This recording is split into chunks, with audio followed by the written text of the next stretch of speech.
Hi friends, welcome to Chennai food. இன்னைக்கு நாம வெண்டைக்காய் குழம்பு எப்படி செய்யறதுன்னு பார்க்க போறோம்.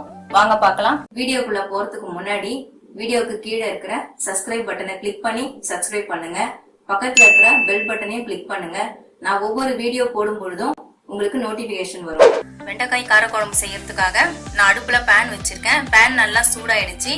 1 ஸ்பூன் நெய் 2 ஸ்பூன் அளவுக்கு எண்ணெய் விட்டுருக்கேன். உங்ககிட்ட நல்லெண்ணெய் இருந்ததுன்னா நல்லெண்ணெய் சேர்த்துக்கோங்க, இல்லைன்னா சமையல் எண்ணெயே சேர்த்துக்கலாம். இப்போ எண்ணெயும் சூடாயிடுச்சு.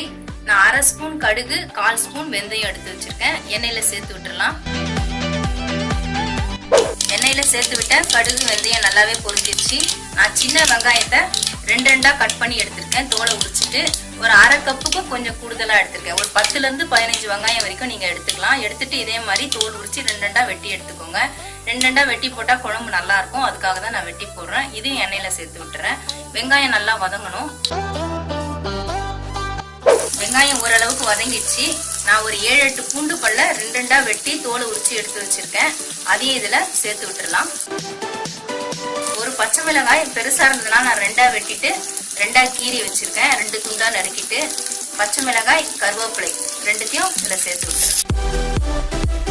பச்சை மிளகாய் கருவேப்பிலை பூண்டு எல்லாமே ஓரளவுக்கு வதங்கிடுச்சு. இப்போ ஒரு தக்காளியை நான் பொடியா நறுக்கி வச்சிருக்கேன். அதையும் இதுல சேர்த்து விட்டு எல்லாத்தையும் நல்லா வதக்கிக்கலாம். சேர்த்து விட்ட வெங்காயம் தக்காளி பூண்டு எல்லாமே நல்லா வதங்கிடுச்சு. இப்ப வெண்டைக்காயை சேர்த்து விட்டுறலாம். நான் 200 கிராம் அளவுக்கு வெண்டைக்காய் எடுத்திருக்கேன். இந்த சைஸ்ல கட் பண்ணி எடுத்திருக்கேன். ஒரு 1.25 இன்ச் சைஸ் இருக்கும் இது. இந்த சைஸ்ல கட் பண்ணி எடுத்திருக்கேன். உங்களுக்கு எந்த சைஸ் வேணுமோ நீங்க கட் பண்ணிக்கலாம். இந்த வெண்டைக்காயை நம்ம சேர்த்து விட்டு நல்லா வதக்கிக்கலாம். சேர்த்து விட்ட வெண்டைக்காயும் நல்லா வதங்கிடுச்சு. வெண்டைக்காய் நல்லா எண்ணெயோட சேர்ந்து வதங்கினாதான் சீக்கிரம் வேகும். அதனால கொஞ்ச நேரம் வதக்கிட்டு அதுக்கப்புறமா நம்ம காரம் சேர்த்துக்கலாம். இப்ப 4 ஸ்பூன் அளவுக்கு நான் மிளகாய் தூள் எடுத்திருக்கேன். குழம்பு மிளகாய் தூள் தான். மிளகாய் தனியா 2யும் சம அளவுல சேர்த்து அரைச்ச தூள். 4 ஸ்பூன் சேர்த்தாதான் கார குழம்புக்கு நல்லா இருக்கும். உங்களுக்கு தனித்தனியா போடுறதா இருந்தா தனி மிளகாய் தூள் 2 ஸ்பூன் போட்டுக்கோங்க, தனியா தூள் 2 ஸ்பூன் போட்டுக்கோங்க. காரம் குறைவா வேணும்னா மிளகாய் தூள் குறைச்சிட்டு தனியா தூளை அதிகப்படுத்திக்கோங்க. இந்த குழம்பு மிளகாய் தூளை நான் இதுல சேர்த்து விட்டுறேன். 1/2 ஸ்பூன் அளவுக்கு மஞ்சள் பொடி எடுத்திருக்கேன். அதையும் இதுல சேர்த்து விட்டுறேன். உப்பு நான் புளி ஊற வைக்கும் பொழுதே உப்பு 1 ஸ்பூன் அளவுக்கு கல் உப்பு சேர்த்து தான் நான் ஊற வச்சிருக்கேன்.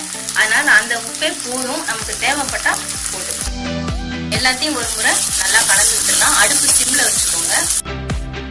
சேர்த்து விட்ட மிளகாய் தூள் மஞ்சள் தூள்லாம் நல்லா காயில படும்படியா நல்லா வதக்கி விட்டாச்சு. புளி கரைசல் நான் கரைச்சி வடிகட்டி எடுத்து வச்சிருக்கேன். புளி ஊற வைக்கும் பொழுதே 1 ஸ்பூன் அளவுக்கு கல் உப்பு சேர்த்து நான் கரைச்சி விட்டுருக்கேன்.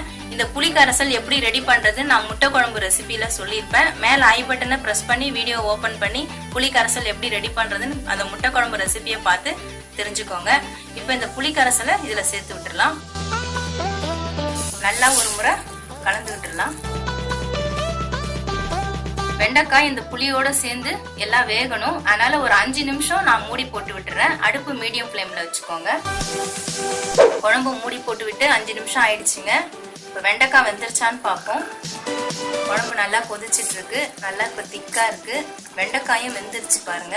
பார்க்கும் பொழுதே தெரியும் காய் வெந்துருச்சா இல்லையான்ட்டு. வெண்டைக்காயும் நல்லாவே வெந்துருச்சு. இப்போ நான் அரைச்சி வச்சிருக்கிற தேங்காயை சேர்த்து விட்டுற போறேன். 2 பத்த அளவுக்கு நான் தேங்காய் எடுத்து கொஞ்சம் தண்ணி விட்டு அரைச்சி வச்சிருக்கேன். இந்த தேங்காயும் அதுல சேர்த்து விட்டுடலாம். இந்த வெண்டைக்காய் குழம்புக்கு தேங்காய் சேர்த்தா ரொம்பவே டேஸ்டா இருக்கும். அதனால நான் தேங்காய் சேர்த்து விட்டுறேன். குழம்பு ரொம்பவே திக்கா இருக்கிறதுனால இந்த தேங்காய் கப்புலயே கொஞ்சம் தண்ணி சேர்த்து விட்டுறேன். நல்லா ஒரு முறை கலந்து விட்டுடலாம். தேங்காய் ஊத்திட்டு ஒரு கொதி வந்தாலே போதும். கொதி வந்த உடனே நாம கொத்தமல்லி தழையை தூவி விட்டுட்டு அடுப்பு ஆஃப் பண்ணிக்கலாம். குழம்புல தேங்காய் சேர்த்து விட்டு இப்ப நல்லா கொதிக்க ஆரம்பிச்சிருச்சு. ஒரு கொதி வந்தாலே போதும். இப்ப நான் கொத்தமல்லி தழையை தூவி விட்டுறேன்.